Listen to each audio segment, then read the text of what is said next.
Dear boomers, Tim Dillon is wrong about his boomer bashing. Let me explain why. He, his act probably elicits lots of laughter, lots of money, lots of, things that are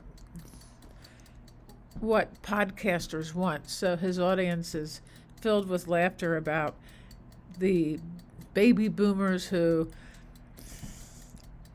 when you get old, you're useless, basically. Or you've mistreated all of your children.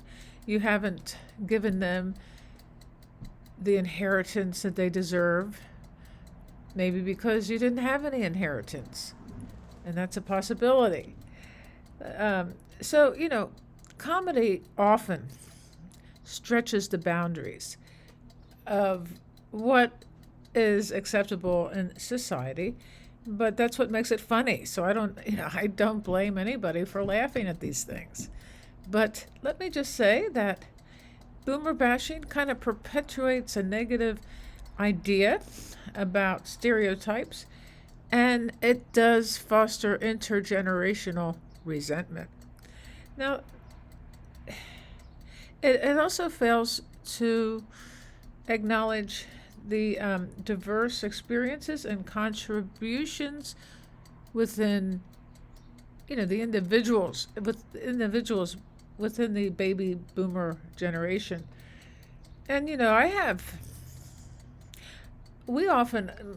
a friend who is nearly my age. Not too many people are as old as I am. That's not true.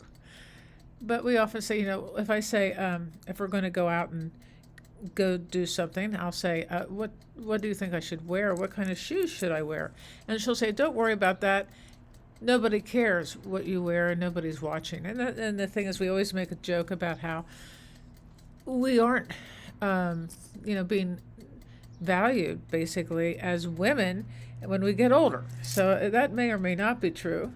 And I think, and that what this represents is that women, baby boomer women, or especially baby boomer women, have become invisible in American society.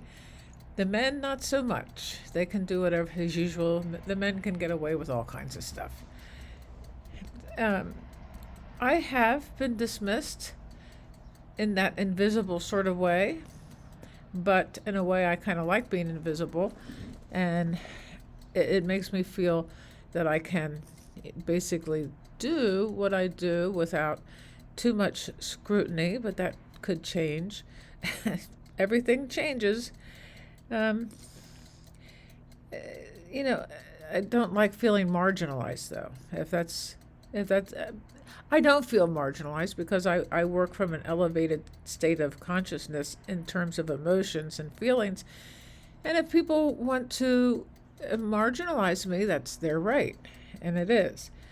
Now, the generation gap when I was growing up was on full display, and I can understand why. We had the civil rights movement, which was coming out of the closet. We had the Vietnam War, which really caused a lot of division, even though my family was opposed to the war. But there were people within my family, like, for instance, there was a time when my mother was totally opposed to the war, and she actually knew every single battle that was taking place in Vietnam at the time. My uncle, Earl, whom was a bishop in the Episcopalian Church at the time, he's no longer with us. Actually, he played cards with Eisenhower in World War II because he was a chaplain in World War II, and he knew Ike very well. And one time we actually filmed, or not filmed, sorry. That was a long time ago, so we weren't filming, but we caught on audio a conversation between my mother and Uncle Earl. And I don't even have to listen to it to remember every single word that was said. He was furious. He was all rattled. And she had just gotten up from a nap. She was calm, cool, collected. She was making her points about these generals in the Vietnam War and how they had basically were disrespecting the the Vietnamese people. We were killing a lot of people, not just the whatever enemy.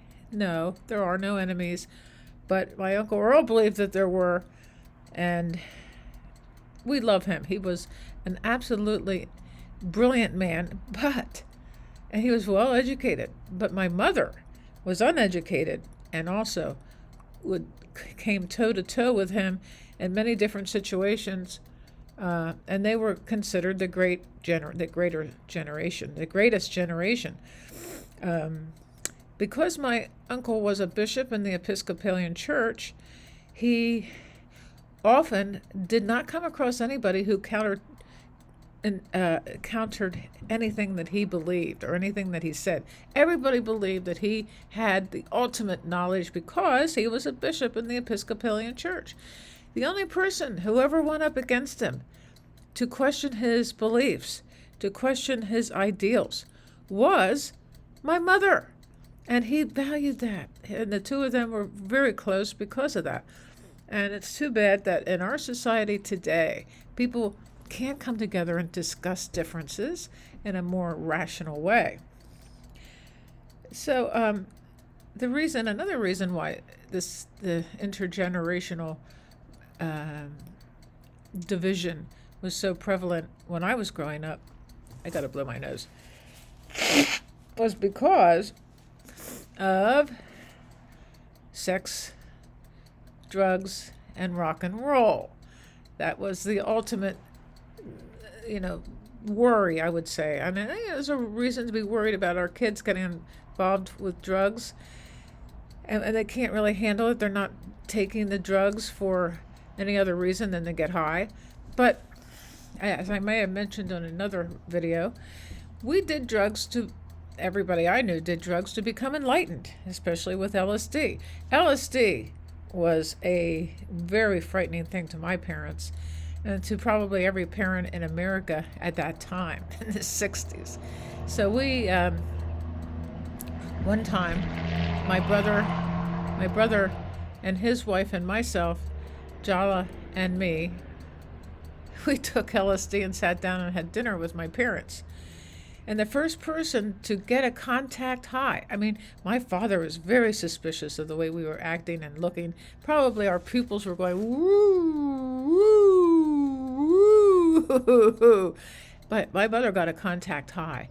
And we started to laugh and laugh and laugh. And finally, my father realized that he had no other choice but to laugh too. I mean, he didn't want to. He felt the vibes. The vibes were such that had they gotten really, really heavy, we might have all freaked out and had a bad LSD trip. So we can foster empathy and respect across the generations. I came to the generation gap I experienced with my parents did finally go away. And in time, when my mother died, she died younger than I am today, but when she died, my father and I became best friends. We spoke on the phone at least twice a day, and I remember thinking, oh my God, I know this is going to come to an end because he was getting old. And I was not in a state of denial about that. So I was not with him when he died. But he was coming into town in an ambulance. We had just had a little bit of a snowstorm. My brother was in town doing Ebenezer Scrooge, and the two of them had a rough relationship always, but my brother coming to town and doing this play seemed to smooth over the situation that they had experienced before. And by the way, before I continue, please subscribe to this channel. I am hoping to get 1,000 subscribers by the end of May or the beginning of June, because in order to get 1,000 subscribers, I can continue doing these daily videos for you, whether you like them or not. Some people will and some people won't. And so I do want to get 1,000 subscribers to my channel by the end of June. Or I could say the end of May, right? Come on back, come back. Oh my goodness, what happened to this? Technology, technology, there we are, technology.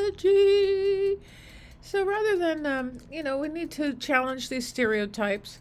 We know that there are times when we don't get along with our parents, and it is common, as somebody mentioned in my comments, it's very common to make fun of your parents. That's for sure.